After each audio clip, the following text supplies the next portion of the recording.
Dangerous Assignment. Transcribed starring Brian Donlevy as Steve Mitchell.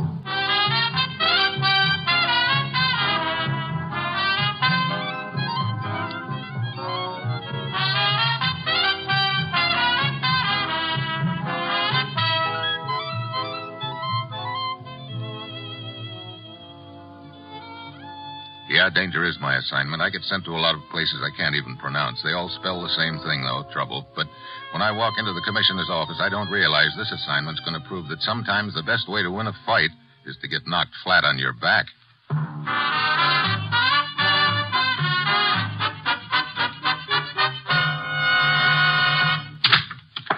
Morning, Commissioner. You sent for me? Steve, a serious charge was filed against us yesterday in Tokyo. A charge that's caused quite a stir among the Japanese people. What's the trouble? A doctor named Mitsuko was kidnapped, beaten, held captive by some agency of our government operating in Japan. What? Exactly what agency, Commissioner? We don't know.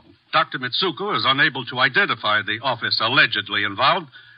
This case is serious, Steve. It could damage Japanese-American relations. Yeah, certain interests could use the incident to whip up anti-American sentiment. It's already being used for just that purpose. Get over there, Steve.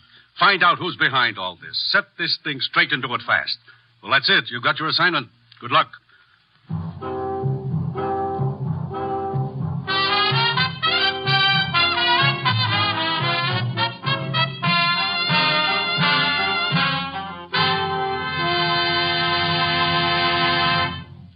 The National Broadcasting Company is presenting Dangerous Assignment, starring Brian Donlevy in the role of Steve Mitchell, colorful, two-fisted government agent.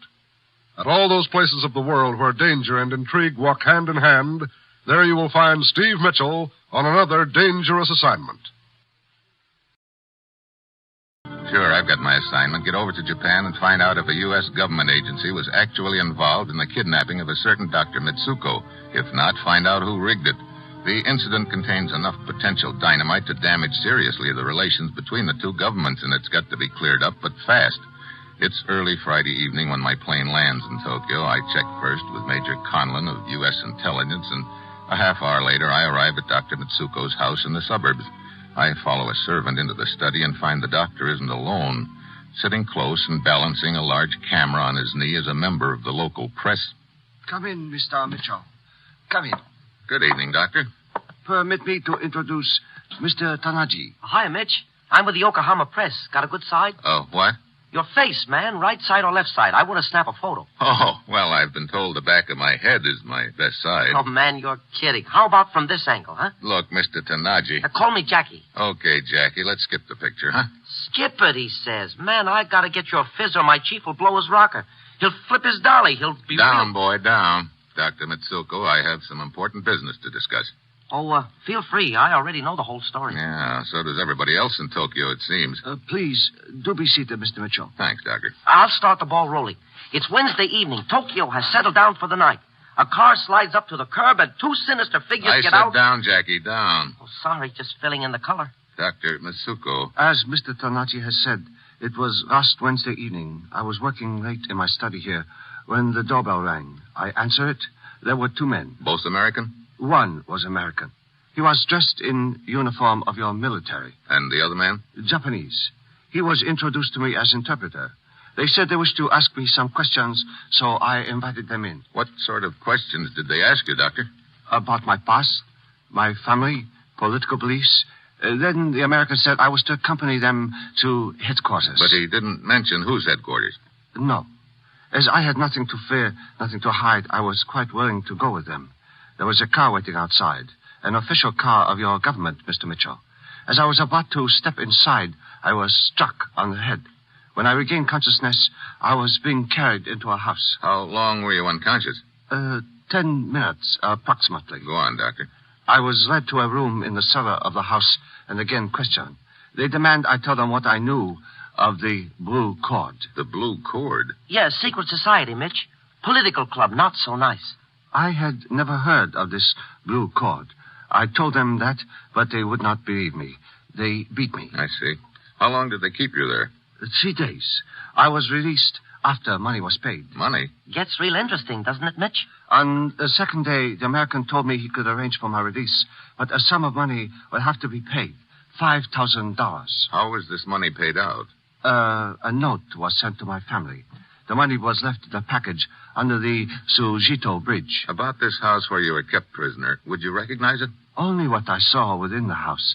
A long, narrow corridor, a flight of stairs, and the cellar, yes. Anything else? Like a particular sound of some kind? Heavy traffic noise from outside or a train whistle, anything like that? No. Excuse me, Mr. Mitchell. Yes? Mr. Mitchell, please. This is Major Conlon. Oh, yes. One moment, please. For you, Mr. Mitchell. A Major Conlon. Oh, Major Conlon. Army intelligence. Keen, sharp fella. Thanks, Doctor. Yeah, Major. Brace yourself, Steve. Looks like Mitsuko wasn't the only one to get taken for a ride. What? Ito Sakatura, university professor. He was kidnapped, beaten, and held captive by two men posing as representatives of the U.S. government, released a couple of hours ago. Oh, great. He's sitting in my office now with a couple of Japanese government officials. You better come on down. They all look very unhappy.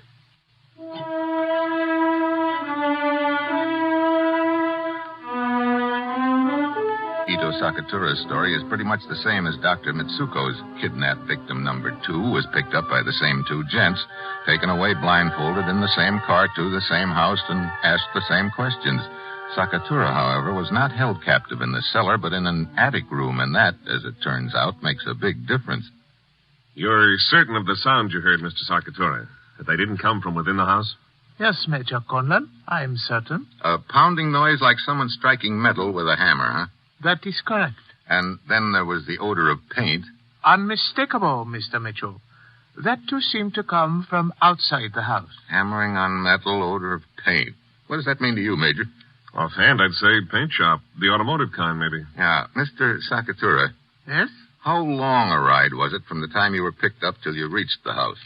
15 minutes, I would say. Let's look at the map, Major. Now, let's see. Where does Mr. Sakatura live here? Right here, Steve. 15-minute ride from this point would be within the radius of this circle. Now, how about Dr. Mitsuko? He lives, Here. So if he was taken for a 10-minute ride, it'd have to be within this circle. Yeah. And you notice the two circles overlap right here. The house we're looking for could be in this area. Awful lot of ground to cover there, Steve. Well, let's make a stab at it.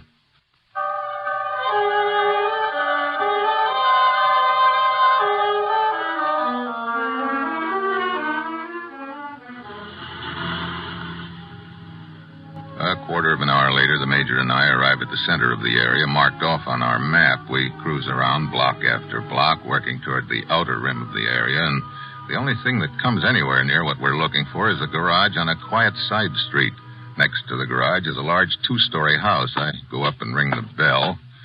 Things seem to start adding up fast when a tall, slender gent dressed in the uniform of an American officer opens the door. Yes, what is it? Hello, Lieutenant. Mind if I come in? Maybe I do mind. What do you want? Who are you? My credentials. Oh, United States agent, huh? Right. Like to have a little talk with you. Okay. In here. I'd like to look at your ID card. Oh, sure. I don't seem to have my wallet with me. It's probably in there. My name's Gorman, Johnny Gorman, San Francisco. What district? Richmond. That's what they call south of the slot, huh? You don't know San Francisco, pal. Richmond's out in the avenues. Here's my card on the chair. Wallet's probably I'll in get the it. inside. Okay. Yeah, here's your wallet. Card seems to be okay. Look, what's this all about? I am investigating the Mitsuko case. I guess you've heard about it. Who hasn't heard about it? And you know that one of the men who picked up Mitsuko was dressed in the uniform of an American officer? So? So don't get sore if I ask you a few questions. You live here alone? Yeah, sure. Pretty big house for just one guy, isn't it? I suppose. I just didn't bother to move after the family left. Family? Wife and kids, they went back to the States a month ago. I'm due to go back myself in a couple of weeks. You got a picture of them handy? Yeah. In the wallet there. Help yourself, pal. Okay, wise guy, on your feet. Looks like I sort of let myself wide open for that one, huh, Lieutenant? Yeah, you sure did. And you're wide open for a couple of slugs from this gun if you try anything smart. Now, just stand where you are. I've got a little phone call to make.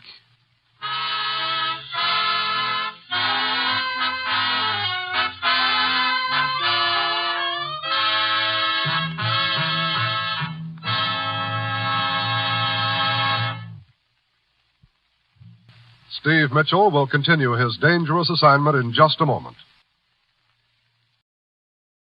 Now back to Dangerous Assignment and Brian Donlevy as Steve Mitchell.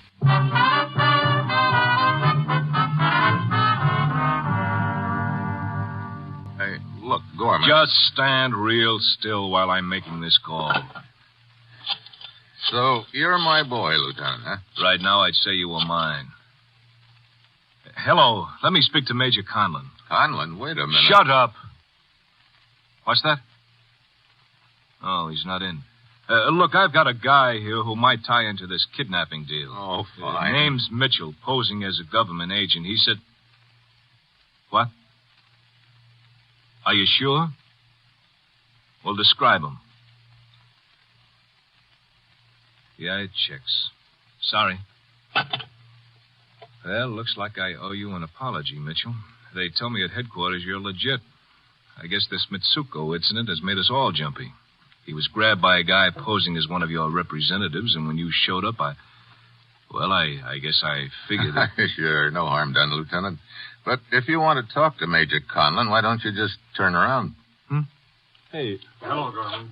Major Conlon. Yeah, we came together. He's been standing in the hallway for the last 5 minutes. So that's why you left yourself open for a poke in the jaw. Yeah, sort of the hard way of finding out if you'd make a break. Well, Steve, looks like this is a blind alley. Any more ideas? I'm fresh out, Conlon. Let's go see Dr. Mitsuko again. Go back over the whole story and see if we've overlooked any leads.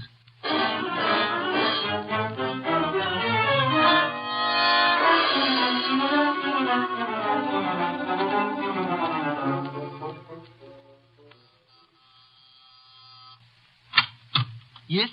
We'd like to see Dr. Mitsuko again. Well, Dr. Mitsuko not in. Oh? Was called away to headquarters again. Headquarters? Hey, wait a minute. Who sent for him? It was at request of a Mr. Steve Mitchell. What? Steve. Oh, great. The kidnappers have him again. Come on, we'd better get to that second victim, Sakatura's house, before they grab him.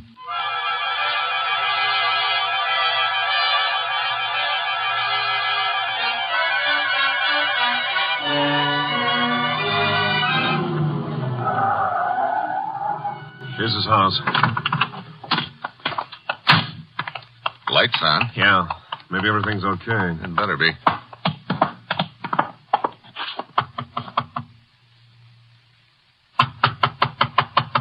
Huh. Mr. Sakatura. Mr. Sakatura. I don't like it, Steve. Come on. Let's go around the side. Should be a window. Yeah, right here. Maybe Yeah, let's see. Hey, Steve. There he is inside. sitting in a chair. With his head on his chest. Sakatura! Get back, Conan. Right. Okay, come on. Watch the broken glass. He's done for, Steve. Didn't even move when he broke the window. I know.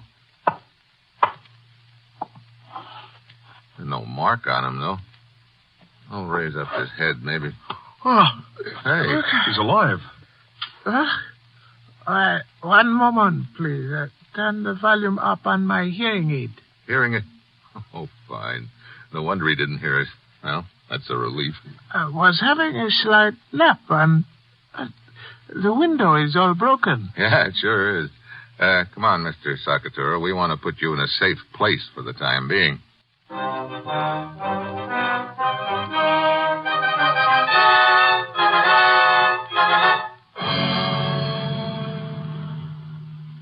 And you're sure you haven't overlooked telling us anything that might give us a lead on the location of that house, Mr. Sakatura? I've told you everything, Mr. Mitchell. Now, suppose you tell me something, please. What's that?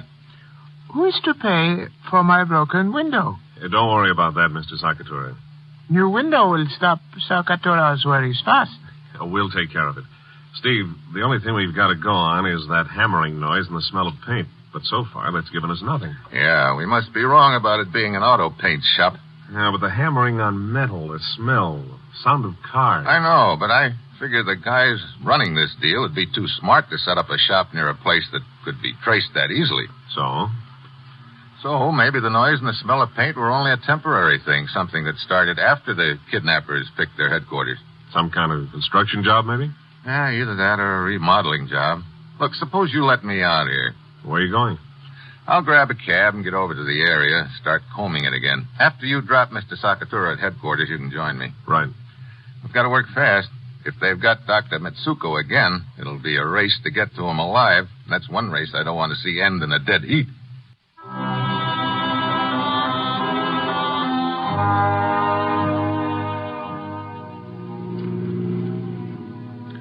I grab a cab and head for the area we'd marked out on the map. I cruise up one street and down the other. Time is slipping away. I'm getting nowhere. Then I spot something. A remodeled warehouse with a tin roof that would account for the sound of hammering on metal in the warehouse is sporting a fresh paint job. Looks like I'm getting warm. I pay off the cab and start working the area over on foot. Yeah, there's a broken-down old house just on the other side of the warehouse. I ease around to the back. There's a shack. I go inside. There's a car hidden there, and it's got a U.S. government seal painted on the door. I hear somebody coming. I crouch back in the shadows. A big guy looms up, an American. I step out in front of him. What? Sorry, sweetheart. He crumples up fast. Somebody else scurries up. I dive at him and make a grab. Mitchell. Well. Tanaji, the boy reporter. Let go. Oh, we're going to have a little talk. No. Okay, suppose we bounce you off the car a couple of times. One. Would you like to try for two? No, I'll talk. You and this American stooge of yours were working the kidnap racket, huh? Yes. What was your pitch? Trying to create an incident and damage relations between our two governments? Oh, no. We were just doing it for the money. Well, then why the phony government car and your stooge in an American uniform? Well, that way we thought the victims would keep quiet. They'd be afraid to tell about the shakedown. I see. One thing I don't get, Tanaji. When I questioned your first victim, Dr. Mitsuko, you were there making with the phony reporter pitch. How come he didn't give you away? Oh, my camera. There was a gun in it, pointed at him. I came to warn him to keep quiet, and that's when you walked in. I see. That's why you grabbed Mitsuko the second time, huh? To shut him up. What are you talking about? We didn't grab him again. Don't give me that. His servant told us he'd gotten a phony call to headquarters again. I tell you, I don't know anything about it. And where is he? Right here, Mr. Mitchell. What? Dr. Mitsuko. Yes. Why the gun? For obvious purpose, Mr. Mitchell. Wait a minute. You and Tanaji rigged this whole deal together? No. I have been following you, Mr. Mitchell, hoping you would lead me to kidnappers. Thank you very much for being so obliging. I don't get it. It's really quite simple. Tanaji and his American friend kidnapped me, and as he would put it, shook me down. I realized at once it was simple and rather amateurish extortion plot. But I also realized that here was my golden opportunity. Opportunity? Yes, to do something that I and a few friends of mine have been longing to do for some time. Drive a wedge between my government and yours. I see. So you put up a big squawk about the kidnapping. Exactly. And when the next victim, Sakatura, heard of my great courage, he did same. And thus, very innocently, helped me put fuel on the flames. Bully for you. And thanks to you, fortunately, I can bring my plans to perfect conclusion. What do you mean? My story will be that I was kidnapped again and brought here. I heard two of you quarreling over money. You fought and killed each other. Your dead bodies found together will give conclusive proof that a United States agent was in charge of the plot. No, wait. Wait, Dr. Mitsuko. Stand back, Tanaji. I say stand back. No. The slug catches Tanaji in the shoulder. He staggers back into me. We both go down. On the way, I grab the electric wire and jerk the overhead bulb loose. I hit the floor, and so does the light bulb. The shack's in darkness. Mitsuko is shooting blind. I roll quietly under the car. I can hear him stalking me. I hug the floor. Then I spot the shadow of his legs as he works his way along the side of the car. I reach out under the running board, grab his ankles, and jerk hard. He hits the ground like a tree before he can recover. I've got his gun. Just relax, partner, while I take care of Tanaji. He's a lot more valuable to me right now because his confession gets my government off the hook. My head. Well, after all, you were sure trying to bring a lot of trouble to a head, Mitsuko. I just thought I'd let you find out how it feels.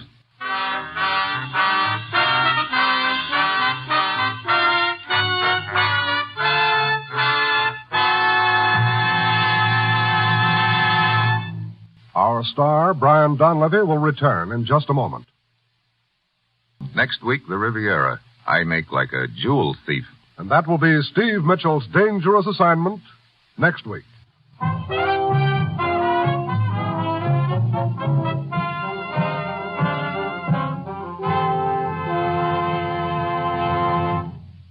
Included in tonight's cast were Paul Duboff, Sidney Miller, Rye Billsbury, Paul Frees, and Peter Leeds. This is John Storm speaking.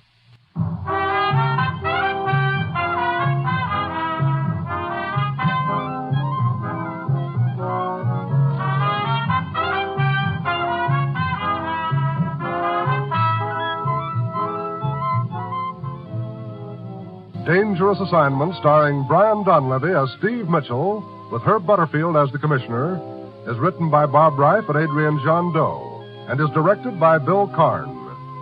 Be with us again next week at this same time when Brian Donlevy, starring in the role of Steve Mitchell, will embark on another transcribed Dangerous Assignment.